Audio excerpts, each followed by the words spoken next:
এটা হচ্ছে Honor 300 Pro, যার বক্স কন্টেন্ট হিসেবে প্রথমেই থাকছে Honor 300 Pro ফোনটি, একটা হার্ড প্লাস্টিক ব্যাক কেস, সিম এজেক্টর পিন এবং 100 ওয়াটের একটি চার্জার। Honor 300 Pro ফোনটিতে ব্যাটারি হিসেবে রয়েছে 5300 mAh এর বিশাল ব্যাটারি। বক্সে থাকা 100 ওয়াটের চার্জারটি দিয়ে ফোনটিকে 50% পর্যন্ত চার্জ করা যায় 10 মিনিটের ভেতরেই এবং 100% চার্জ করতে 35 মিনিট সময় লাগবে। এছাড়াও ফোনটি 80 ওয়াট পর্যন্ত ওয়্যারলেস চার্জিংও সাপোর্ট করবে।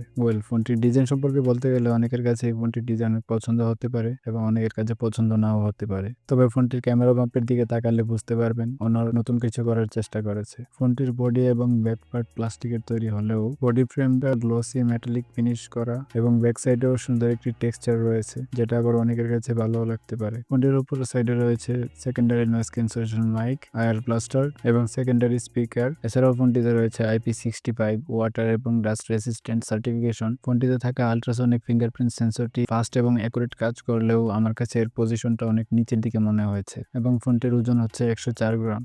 ফোনটির সামনের এবং পিছনের চারপাশেই কার্ভ করা রয়েছে, যার কারণে ফোনটি হাতে নিলে ধরতে খুব সুন্দর গ্রিপ পাওয়া যায়, কিন্তু তারপরও প্লাস্টিক ফ্রেমের কারণে একটু হলেও প্রিমিয়ামনেস কম পাওয়া যায়। ফোনটির থিকনেস 8.2 মিলিমিটার হলেও সামনে এবং পিছনে কার্ভ হওয়ার ফলে ফোনটা যেহেতু মোটা, এটা ফিল হয় না। ফোনটির ফ্রন্ট সাইডে ক্যামেরার জন্য একটি ইউ শেপ কাট আউট রয়েছে, যেটা আবার ডাইনামিক আইল্যান্ড হিসেবেও কাজ করে। তারপরে ফোনটিতে ডিসপ্লে হিসেবে রয়েছে 10 বিটের একটি অ্যামোলেড প্যানেল, যেটার রেজুলেশন হচ্ছে 1.5K এবং এই ডিসপ্লেটি 1 বিলিয়ন কালার শো করতে পারে।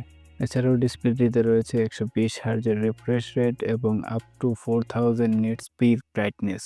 ডিসপ্লেটির সাইজ হচ্ছে 6.78 ইঞ্চ এবং ডিসপ্লেটির পিপিআই ডেন্সিটি হচ্ছে 437। Out of the box Honor 300 Pro ফোনটি রান করবে ম্যাজিকওএস 9 বেসড অন Android 15 এবং ফোনটিতে প্রসেসর হিসেবে রয়েছে Qualcomm Snapdragon 8 Gen 3। ফোনটিতে র্যাম হিসেবে রয়েছে 12 এবং 16 জিবি LPDDR5X র্যাম এবং 256 এবং 512 জিবি UFS 4.0 স্টোরেজ। Honor দাবি করছে ফোনটিতে খুব ভালো কুলিং সিস্টেম ব্যবহার করা হয়েছে এবং হ্যাঁ, জিনিসটা খুব ভালো কাজ করছে। ফোনটা আসলে খুব বেশি গরম হচ্ছে না। যেহেতু ফোনটিতে গতবারের ফ্ল্যাগশিপ প্রসেসর ইউজ করা হয়েছে, সেহেতু ফোনটির গেমিং এক্সপিরিয়েন্স ছিল টপ নচ কোয়ালিটির। ফোনটির ব্যাক সাইডে ক্যামেরা হিসেবে রয়েছে ট্রিপল ক্যামেরা সেটআপ। এখানে প্রাইমারি ক্যামেরা হিসেবে রয়েছে 50 মেগাপিক্সেলের Sony IMX906 সেন্সরটি, যেখানে ওআইএস রয়েছে এবং 50 মেগাপিক্সেলের একটি টেলিফোটো ক্যামেরা, যেখানে 3x অপটিক্যাল জুম পাওয়া যাবে এবং 12 মেগাপিক্সেলের একটি আলট্রা ওয়াইড ক্যামেরাও রয়েছে, যেটা 112 ডিগ্রি ফিল্ড অফ ভিউ দিবে। ফোনটির মেইন এবং টেলিফোটো দুইটি ক্যামেরা দিয়ে 4K 60 fps এ ভিডিও রেকর্ড করা যাবে, কিন্তু আলট্রা ওয়াইড ক্যামেরাটি সর্বোচ্চ 4K 30 fps এ ভিডিও রেকর্ড করতে পারে। 2024 অন্যান্য ফোনের মতো এই ফোনটিতে রয়েছে বেশ কিছু এআই ফিচার্স, যেগুলো অনেকের কাজে লাগতে পারে আবার অনেকের কাজে নাও লাগতে পারে। এখন এক কথায় ফোনটির ভালো এবং খারাপ দিকগুলো বলতে গেলে, ফোনটিতে যেমন বেশ কয়েকটি ভালো দিক রয়েছে,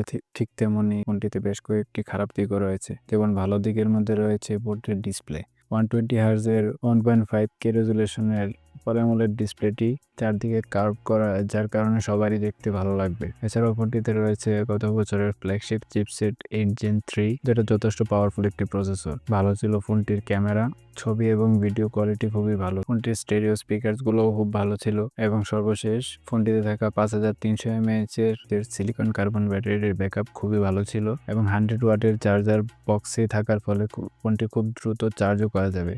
এবার আসা যাক ফোনটির কি খারাপ দিক ছিল। ফোনটির খারাপ দিকের মধ্যে সর্বপ্রথমেই থাকবে ফোনটির বিল্ড কোয়ালিটি। ফোনটিতে ব্যবহার করা হয়েছে প্লাস্টিক বডি এবং প্লাস্টিক ব্যাক প্যানেল, যেখানে এই দামের অন্যান্য ফোনগুলোতে মেটাল বডি এবং গ্লাস ব্যাক থাকে, সেখানে প্লাস্টিক ব্যাক এবং প্লাস্টিক বডি এই ফোনটির একটি দুর্বলতাই বলবো। এছাড়াও ফোনটিতে রয়েছে মাত্র IP65 এর রেটিং, যেখানে খুবই কম দামের ফোনগুলোতেও আজকাল IP58 এর রেটিং পাওয়া যায়। তো এই ছিল Honor 300 Pro ফোনটি আপনাদের কেমন লেগেছে অবশ্যই জানাবেন এবং ভিডিওটি আপনাদের কাছে কেমন লেগেছে কমেন্টে জানাবেন। আজকের মতো এই পর্যন্তই, দেখা হবে আরো একটি নতুন ভিডিওতে।